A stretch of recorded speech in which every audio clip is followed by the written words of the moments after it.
අයිබෝන් අදත් ඔයගොල්ලෝ සාදරයෙන් පිළිගන්නවා මගේ travel with chef YouTube channel එකට. මොන අදත් මම ඔයගොල්ලෝ කියන්න කැමති අලුත් රෙසිපියක් ගෙන ආවා. ඒ තමයි කොහොමද මේ සීනි සම්බල් හරියටම හදාගන්නේ කියලා. නිවැරදි ක්‍රමයකට අපි දන්න ඔයගොල්ලෝ දන්නව හදන්න කියලා. මේකේ විශේෂ කීපයක් තියෙනවා අපි දැනගත යුතු දේ මුලින්ම. අපි අන්න ඒක තමයි අද ඔයගොල්ලන්ට මම පෙන්වන්නේ කොහොමද කියලා. අපි මේක ලස්සනට හොඳ රසට උඹලකට දාලා ඒ අවශ්‍ය කරන කරුණු කාරණා අපි ටික එකතු කරගෙන අපි හදමු. ඉතින් මේ ටික තමයි අපිට මූලික අමුද්‍රව්‍ය තියෙන්නේ. මෙන්න මේ ලූණු විශේෂයෙන් මේ සුදු ලූණු එක මේ සුදු පාට ලූණු එක කපා ගද්දී අනිවාර්යයෙන් මේ තුනී හීනියට කපා ගන්න ඕනේ.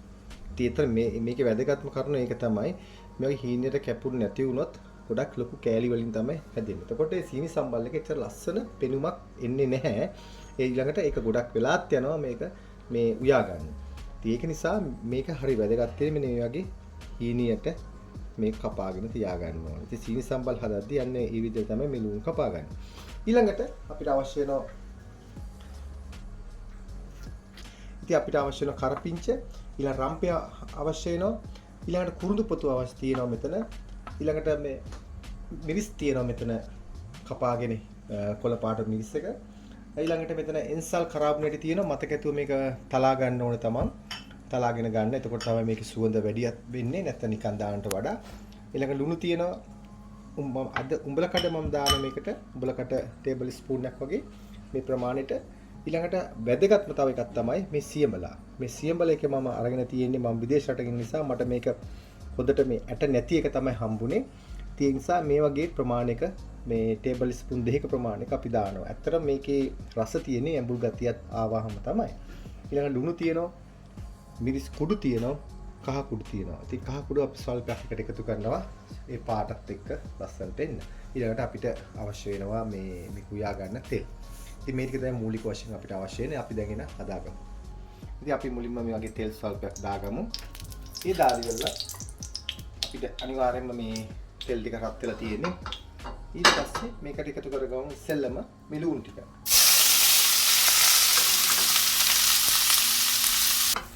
ඉතින් මේක මේ විදියට හොඳට සීල් වුණා.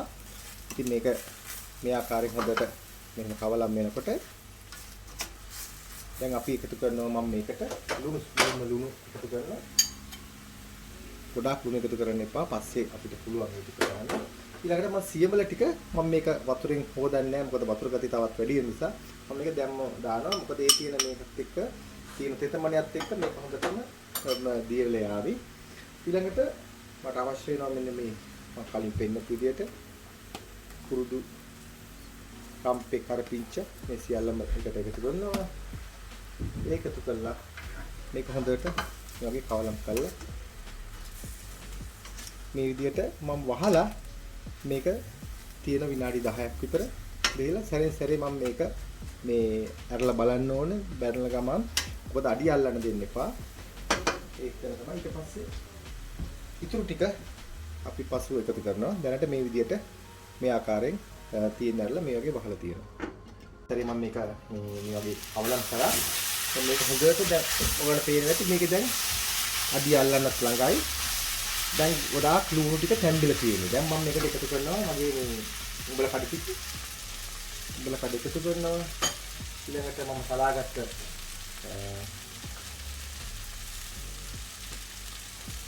ඒක කරාබ්නේටි ඔක්කොම ටික එකතු කරගත්තා. ඊට පස්සේ මේක මම ඒක අන්තිමට සිටුවෙන් තමයි දාන්නේ. එතකොට තමයි මේක සුවඳ තවත් සුවඳක් තියෙන්නේ. ඔයගොල්ලෝ ඒක අත්දැකීමෙන් තමයි මම කරන්නේ. ඊළඟට මට දැන් ඕන වෙනවා මේක සීනි ටිකක්. ඒකට සීනි අපි අවශ්‍ය වෙන්නේ මේක රසය ගේන්න. තුම සීනි ටේබල් ස්පූන් 3ක් විතර මේ වගේ එකතු කරගත්තා. ඊළඟට කහ ස්වල්පයක් මම එකතු කරනවා. ඒක ඔයගොල්ලෝ දාන්නත් පුළුවන්, දාන්නත් පුළුවන්.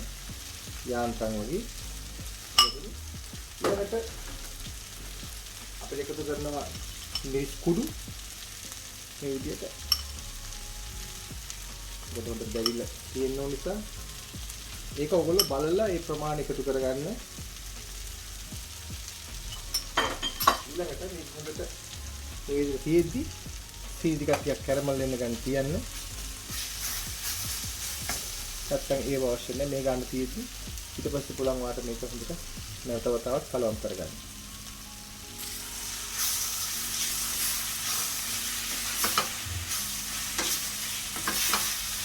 ඒක පුළුවන් තරම් මම ඒක අඩු කරලා තමයි කරන්නේ සීනි සම්බෝලේ.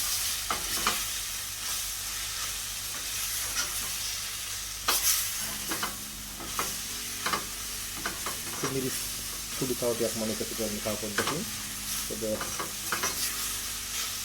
පාටම දින්සා ඊළඟට මේ ඔයාලට පේන්නේ දැන් සියඹල හොඳට මේක ඇතුළෙම දිය වෙලා තියෙන්නේ වතුර ගතියක් එක්කම.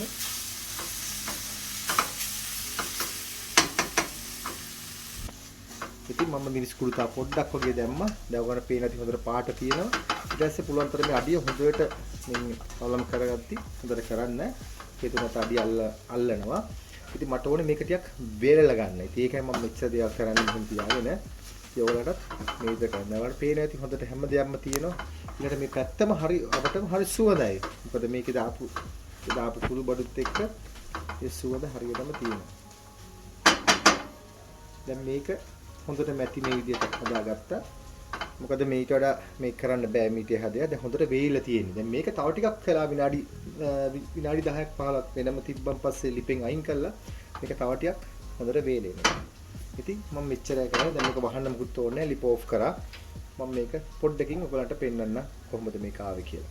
ඉතින් මෙන්න මේ විදිහට තමයි මම අද සීනි සම්බෝලේ හදාගත්තේ. බලන්න ඒක පාට මේ මට හරියට සුවඳ මේ ආවටම. මතක තියාගන්න ඕගොල්ලෝ සීනි සම්බෝලයක් හදලා මේසයක් උඩ තිබුණාන් පස්සේ එතන වාල්නකොට ඔයගලන්ට එන්න ඕනේ සීනි සම්බෝලේ සුවඳ. ඉතින් ඒ රස සුවඳ දෙකම හොඳට තියෙන්න ඕනේ. ඔය දන්න සීනි සම්බෝලේ අපි ගොඩාක් දේවල්වලට පාවිච්චි කරනවා. ඉතින් ඒක නිසා මෙන්න මේ විදිහට සීනි සම්බෝලේ බලන්න වේලිලා හොඳට තියෙනවා. ඇඹුල් ගතියත් හොඳටම තියෙනවා. මොකද මම සියඹලා ටිකක් වැඩිපුර දැම්මා. ඉතින් ඒක දැවිලා ගන්නට තියෙනවා. අයිලා වගේ තමයි පෙන් රස ඕවට වඩා වැඩි කරගන්න එපා. සීනි සම්බල් කියලා සීනි ගොඩ කරගන්න නැතුව මේ විදිහට හදාගන්න පුළුවන්. මෙන්න මේ පියවරවල ටික අනුගමනය කරොත්. ඔන්න ඔයගොල්ලෝ බලාගත්තාට කොහොමද මේ සීනි සම්බෝලේ රස හදාගන්නේ කියලා. ඉතින් මේකට හොඳට මම මේ උඹල කඩක් දැම්මා. ඒකට තවත් රස වුණා. ඉතින් ඔයගලන්ට මේ ভেජිටේරියන් අය ඉන්නවනම් ඒක නොදා හදාගන්න පුළුවන්. ඉතින් සමහර අය කියන පොල් කිරි දානවා. ඉතින් ඔය වගේ විවිධ දේවල් කරනවා. ඉතින් මේක සාමාන්‍ය ස්ටෑන්ඩඩ් විදියට ඕනම තැනදී හදාගෙන රසට කන්න පුළුවන් විදියක් තමයි මම සුපර් විදියක් හැට ඔයගලන්ට කියලා දුන්නේ. ඉතින් මේක යම් කිසි ගැටලුවක් තියෙනවා නම් සුපුරුදු පරිදි අපේ travel with chef Facebook page එකට සහ අපේ YouTube channel එකට අපිට කමෙන්ට් එකක් දාන්න. ප්‍රශ්න තියෙනවා ඕන දෙයක් අහන්න මම කැමතියි. මට පුළුවන් හැම වෙලාවෙම ඔයගලන්ට කියා දෙන්න. ඒ වගේම තමයි මේ අපේ channel එක පුරාටම ගොඩාක් අය අපිට මේ subscribe කරලා තියෙන ඒ සියලු දෙනාටම ගොඩාක් ස්තුතියි මේ කරගන්නවා. ඒ වගේම නැවතත් මෙවැනිම වීඩියෝ එකකින් යලිත් හම්බෙනතුරු අපිට අදට මෙච්චරයි. නැවතත් අලුත්ම වීඩියෝ එකක් හම්බෙනතුරු ඔබට සුබ දවසක්. ගිහින් එන්න ආයිබෝවන්.